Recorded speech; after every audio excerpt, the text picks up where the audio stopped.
কুরআন হাদিস থেকে যতটুকুই তেলাওয়াত করলাম, আশা রাখি একই সামনে রেখে কিছু কথা রাখবো।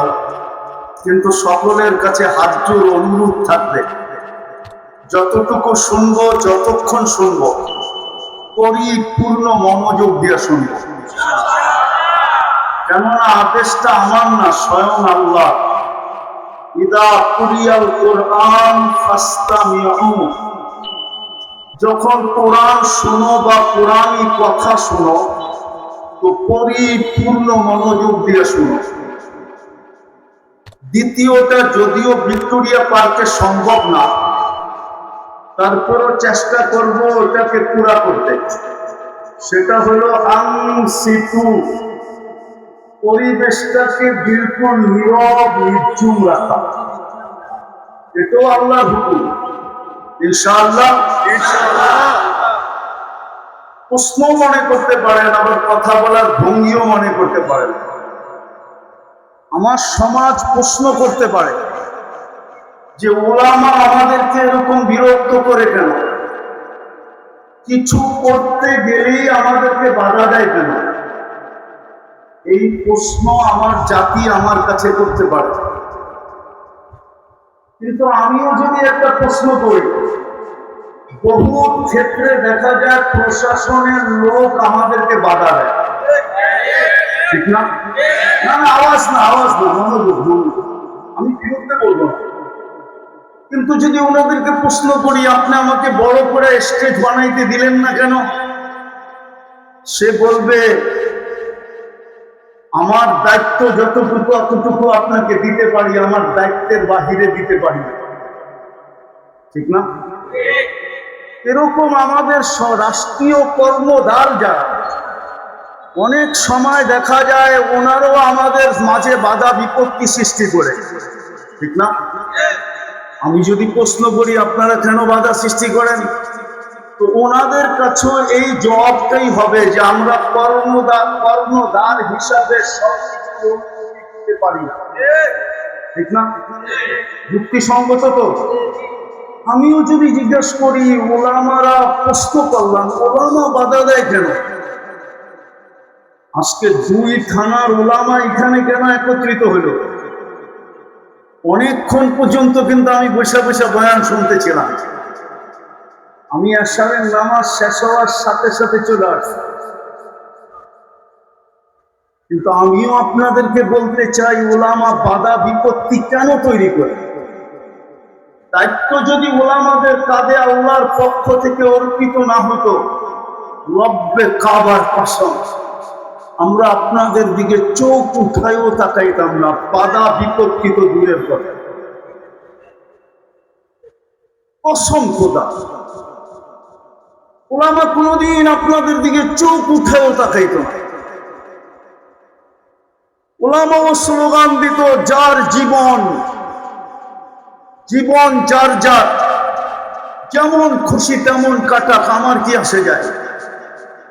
কিন্তু দায়িত্বে কাঁধে বিদায়, দিনের সুরক্ষা এদের হাতে, আল্লাহর পক্ষ থেকে অর্পিত।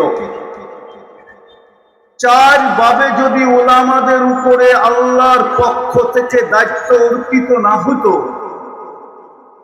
খোদার কসম দুনিয়া যেমন খুশি তেমন চলুক, আমাদের চোখ উঠায়া তাকানোরও কোনো প্রশ্ন ছিল না। কিন্তু কালকে এই চেহারাটা দেখাইতে তো হবে, এটার থেকে তো বাঁচার কোনো সুযোগ নাই। কুরআন বলে কারো সুযোগ নাই। ওয়ামুলাকিহি, আল্লাহর সামনে কালকে দাঁড়াইতে হবে।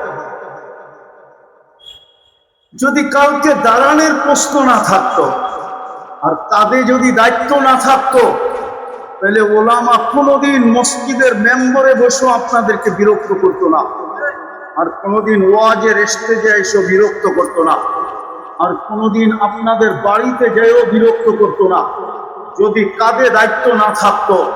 আর কালকে যদি এই চেহারাটা দেখানোর প্রশ্ন না হতো, কেননা বাইপাস করার কোনো সুযোগ নাই। আল্লাহর কাছ থেকে আসছি, তার কাছে ফিরা যেতে হবে। ভালো মতে বোঝেন, কাজে দিবে। আমি দুটা জিনিসই বুঝাবো আর খুব সংক্ষেপে বুঝাবো। গভীর রাত পর্যন্ত প্রোগ্রাম আমার পক্ষে সম্ভব না, আর এই রাস্তাটা বড়ই ব্যস্ত রাস্তা, আমি চিনি এটাকে দীর্ঘ রাত পর্যন্ত বন্ধ রাখাও ঠিক না। একটু পরেই শ্যামবাজার চালু হবে, ঠিক না? কি হুজুর, ভুল বলতেছি?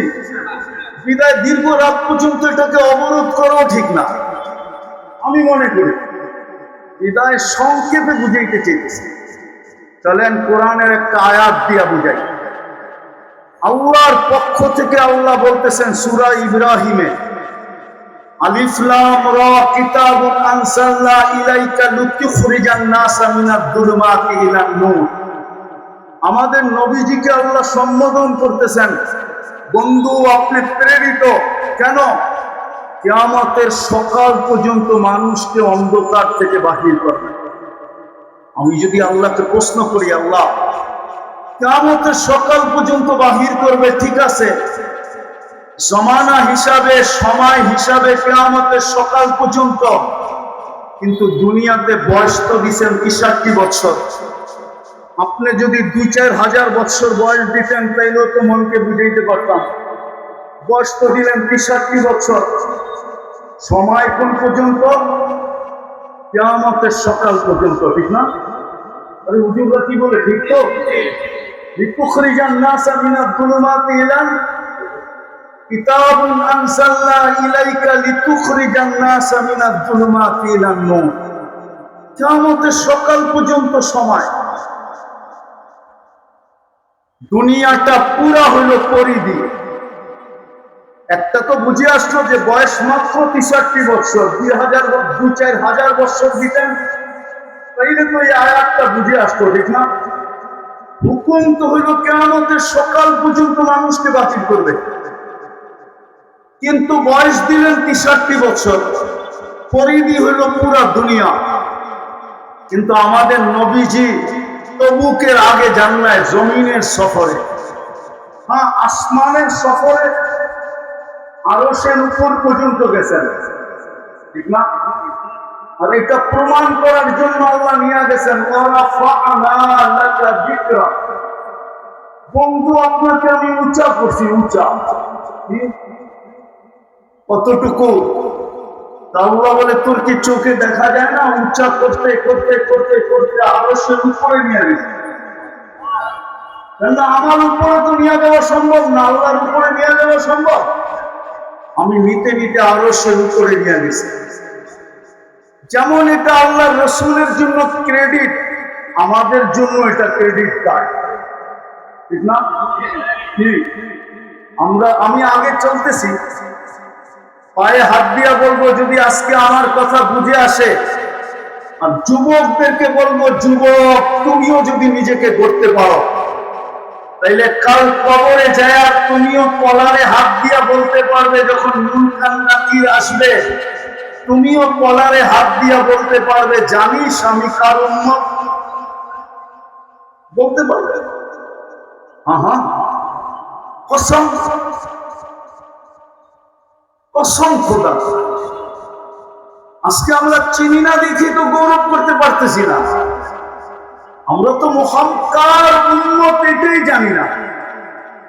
আমার কলেজের ছেলেরা জানে না, ইউনিভার্সিটির ছেলেরা জানে না, আমার শিক্ষিত সমাজ জানে না সে কার উম্মত,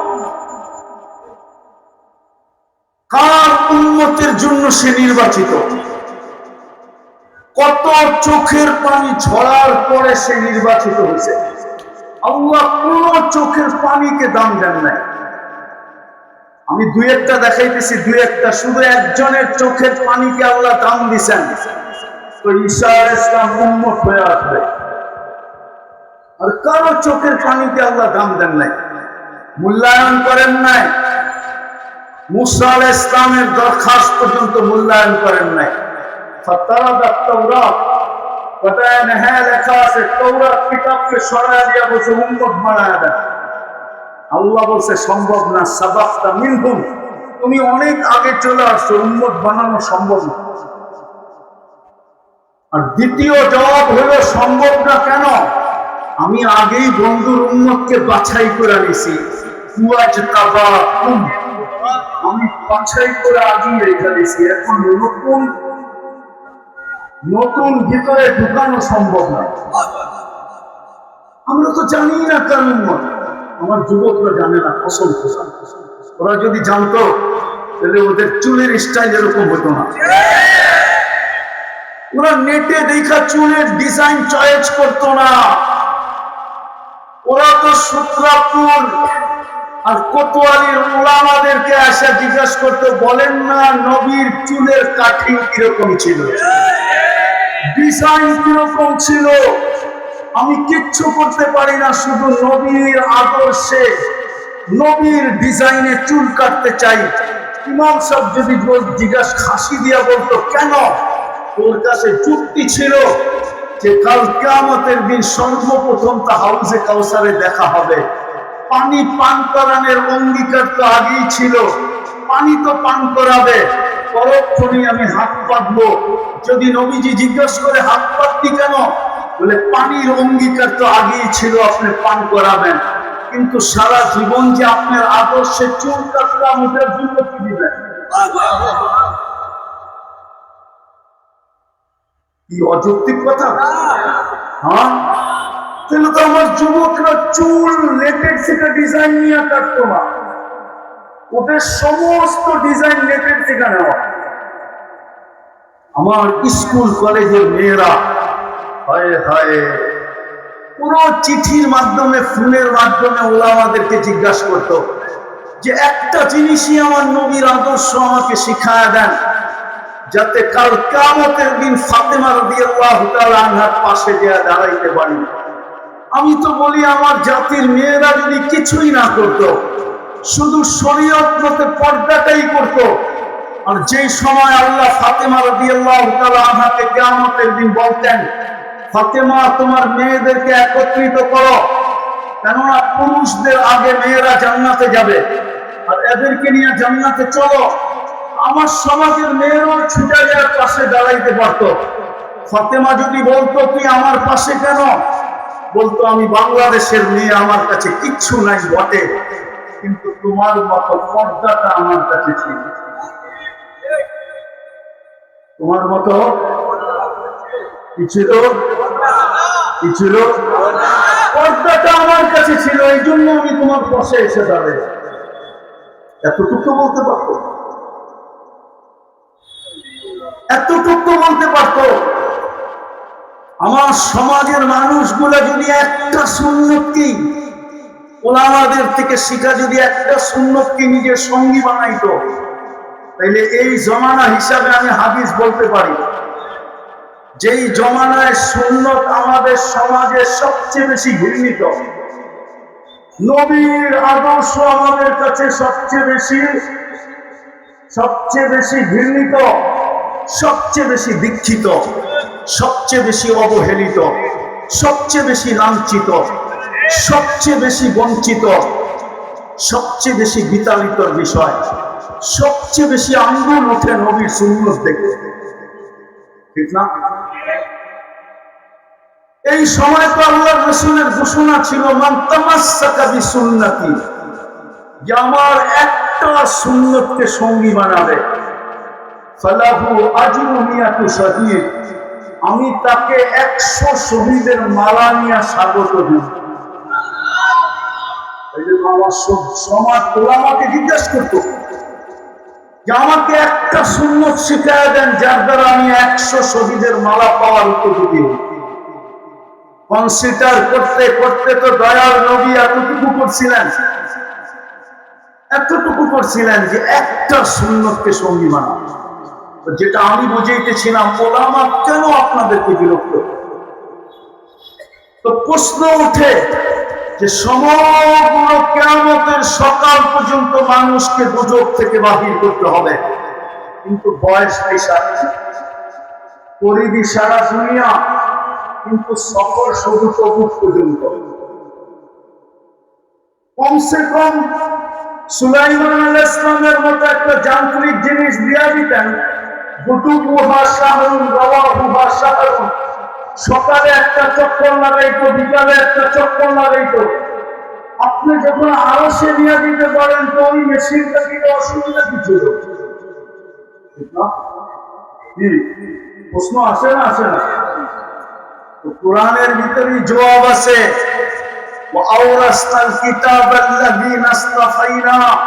কোরআন আমাকে বলে, বেউকুফ, যদি আমি আমার বন্ধুকে 63 বছর বয়স না দিয়া যদি 4-5 হাজার বছর বয়স দিতাম তো ছাগল তুই ওয়ারাসাতুল আম্বিয়া করতে হতি, আর এই স্টেজে বসে বক্তৃতা করার ক্ষমতা তোর কাছে করতে গেল।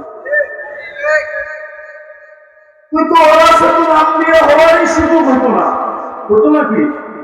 হ্যাঁ, নায়েবে রাসূল হওয়ার সুযোগ হতো না। আল্লাহ বলে, এই জন্য বন্ধুকে 63 বছর বয়সে নিয়ে গেছি, আর তোমার মতো ছাগল পাগলদের উত্তরসূরি বানায় নবীর বেলায় বসায় তোদের কাজে দায়িত্ব দিয়ে দিছি। এটা হলো উলামায়ে কেরামের দায়িত্বের ব্যাপার। দায়িত্ব যদি কাঁধে না থাকতো, রব্বে কাবার কসম, কোন উলামা আপনাদের উপরে কখনো আঙ্গুল উঠাইতেন না, আপনাদেরকে কখনো বিরক্ত করতেন না। দ্বিতীয় রয়ে গেল, চেহারাটা কালকে যে দেখাইতে হবে। আর এটাও ইঙ্গিত দিয়া গেছেন, আল উলামা উমানা উম্মতি। আল্লাহর রাসূল যাওয়ার সময় বলে গেছেন, চলে গেলাম, কিন্তু কিয়ামতের সকাল পর্যন্ত উম্মত তোমাদের কাছে রেখে গেল। কালকে এই চেহারাটা দেখাইতে হবে। এই জন্য উলামা আপনাদেরকে বিরক্ত করে, নাইলে রাত্র 12টা পর্যন্ত বিরক্ত করার কোন প্রশ্ন ছিল না। জুমার দিন ঘন্টার পর ঘন্টা আপনাদেরকে বিরক্ত করার কোন প্রয়োজন ছিল না। বুঝে আসলো কেন বিরক্ত করে? আরে বুঝলেন কেন বিরক্ত করে?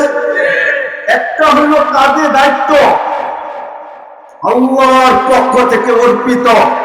আপনি যেরকম বলেন সরকারের পক্ষ থেকে আমাদের দায়িত্ব, বিধায় আপনাদেরকে বিরক্ত করতে বাধ্য। আমাদের দেশের প্রতিনিধিরাও বলে আমরা দায়িত্ববান, বিধায় আপনাদেরকে বিরক্ত করতে বাধ্য। আমরাও বলতেছি আমরা রব্বে কায়নাতের পক্ষ থেকে দায়িত্বপ্রাপ্ত, এই জন্যই আমরা বিরক্ত করতে বাধ্য। নাইলে আমাদের বিরক্ত করার কোনো দরকার ছিল না। দ্বিতীয় হলো, কালকে এই চেহারাটা যা দেখাইতে হবে। কোরআনে ইঙ্গিত আছে, ইঙ্গিত উলামা মানবে কিনা আমি জানি না, বলে ফেলবো। আল্লাহর রাসূল বলছে, ইয়াতি উম্মতি ইয়াওমান, হাদিসে ইঙ্গিত আছে, কোরআনে না হাদিসে। কোরআনও আছে, একটু ঘুরায়া বললে, ইয়াতি উম্মতি ইয়াওমাল কিয়ামাতি উম্মাতান।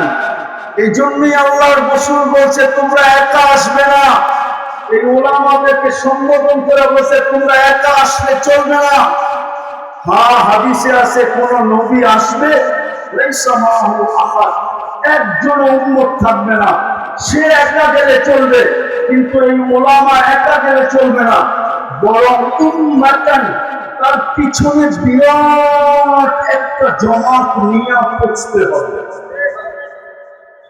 নেতা যদি সম্মেলনে একা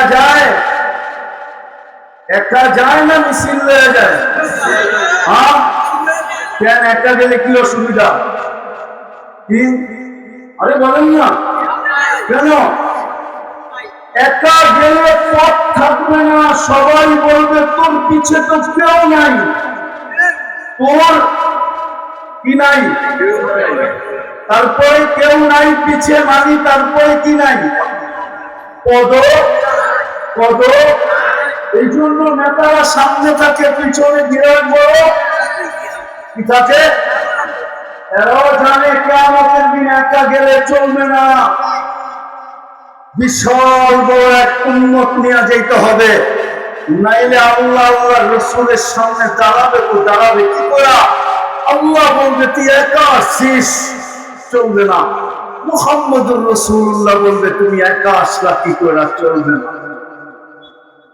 দুনিয়াতে যদি নেতা সম্মেলনে একা না যেতে পারে, সে যদি তার পদের ভয় পায় যে একটা মিছিল নামিয়ে গেলে আর আমার মিছিলটা সবচেয়ে বড় হতে হবে, যাতে স্টেজ থেকে কেন্দ্রীয় নেতৃবৃন্দ দেখে যে আমার মিছিলটা সবচেয়ে বড়, আমার পিছে জনসংখ্যা সবচেয়ে বেশি, কাউকে যেন ফোন করা বলে তোকে এইটাও দিছি, এইটাও দিছি, এইটাও দিছি, ওটা বোঝেন কি কি কি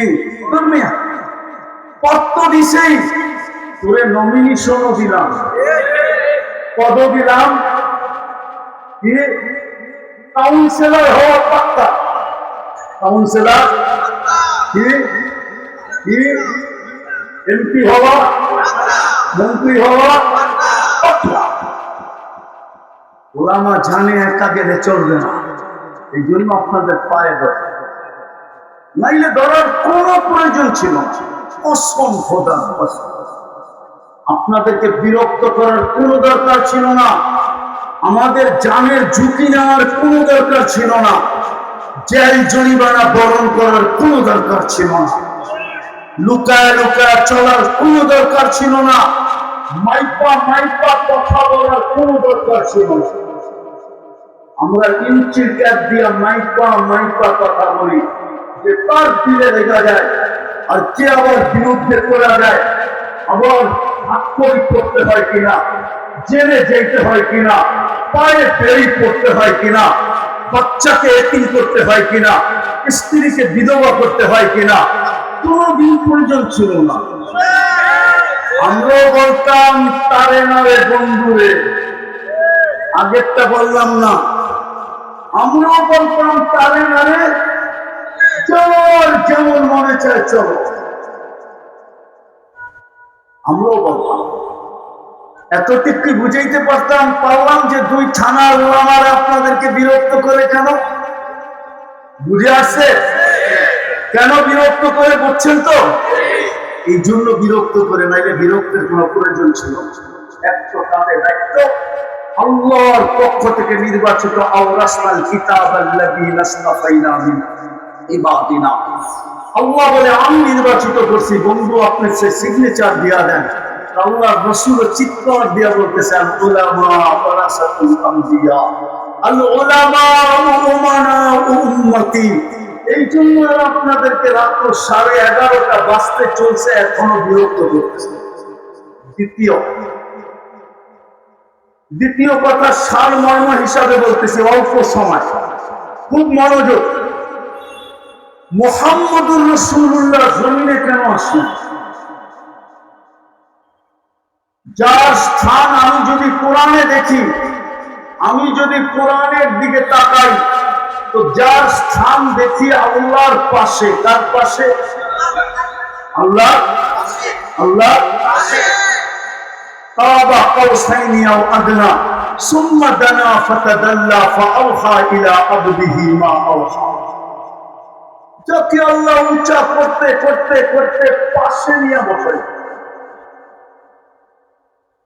জন্মের পরে যদি দেখি তো আল্লাহর পাশে দেখি, মুহাম্মদুর রাসূলুল্লাহ জন্মের আগে যদি দেখি তো আল্লাহর সামনে দেখি। আমি দলিল দিতেছি, সমগ্র সৃষ্টির 1000 বছর আগে আল্লাহ সূরা ইয়াসিন তেলাওয়াত করছেন। 3টা সূরা, 2টা আমার মনে আছে, একটা ইয়াসিন, একটা তাহা। দুটোই আল্লাহর রাসূলের নাম, তাহাও আল্লাহর রাসূলের নাম, ইয়াসিনও আল্লাহর রাসূলের নাম। কিন্তু আমি ইয়াসিন দিয়ে আপনাদেরকে বুঝাইতেছি সমগ্র সৃষ্টিরও 1000 বছর আগে আল্লাহ ডাক দিছে, বন্ধু ইয়াসিন। তারপরে আল্লাহ কসম খাইছেন আল কোরআনিল হাকিম। তারপরে গ্রামার বলে, আরবি গ্রামার আমাকে বলে, ইন্নাকা লামিনাল মুরসালিন, ইন্নাকা লামিনাল, ইন্নাকা আরবিতে বলা চলে যে সামনে উপস্থিত তাকে ইন্নাকা বলা চলে, নাইলে আরবি গ্রামার বলে ইন্নাহু বলতে হবে। ইন্নাহু, কোরআনে কি ইন্নাহু আছে না ইন্নাকা আছে? তাহলে বোঝা গেল সমগ্র সৃষ্টির আগেও, ওনার জন্মের আগেও তাকাই তো আল্লাহর সামনে বসা। কোন রূপে ছিল আমি জানি না, কিন্তু গ্রামার বলে আল্লাহর সামনে। দুনিয়াতে জন্ম নেওয়ার পরে যদি তাকাই তো দেখি আল্লাহর পাশে চাইতে চাইতে চাইতে চাইতে চাইতে কোথায় গেছে? আল্লাহ আল্লাহ আল্লাহ। ওই ব্যক্তিত্ব যিনি সৃষ্টির সর্দার,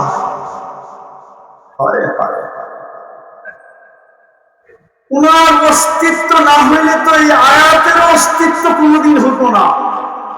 কোন হাফেজের মুখে কোরআনের এই আয়াত শোনা যেত না, সৃষ্টি জানতো না আমরা তার রহমতের ছোঁয়ায় অস্তিত্ব নিলাম।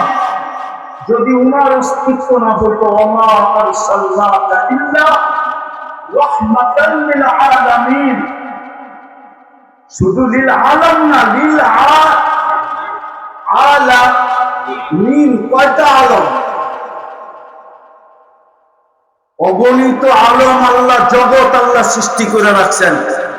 সমগ্র জগৎ যার রহমতের ছোঁয়ায় অস্তিত্ব পেয়েছেন, জানি না ওলামা মানবে কিনা। সূত্রাপুর আবার কোতোয়ালি ওলামা তো নাও মানতে পারে, ঠিক না? যাদের একটা ভ্যালু আছে না, বাংলাদেশের সবচেয়ে সেরা থানা কোনটা? কোতোয়ালি। তার পাশে হলো সূত্রাপুর, ঠিক না? নাও মানতে পারে। আদম আলাইহিস সালাম আল্লাহকে জিজ্ঞাসা করছে, মান হুয়া কাতাবতু ইসমাহু মা ইসমিক, উনি কে যার নামটা আপনার নামের সাথে মিলায় লেখা আছেন? আল্লাহ জিজ্ঞাসা করছে, কোথায় দেখলে? কেন? আমার ভিতরে যখন রূহ আপনি ঢাললেন, আরশের নিচে বানায় যখন রেখা দিলেন 40 বছর,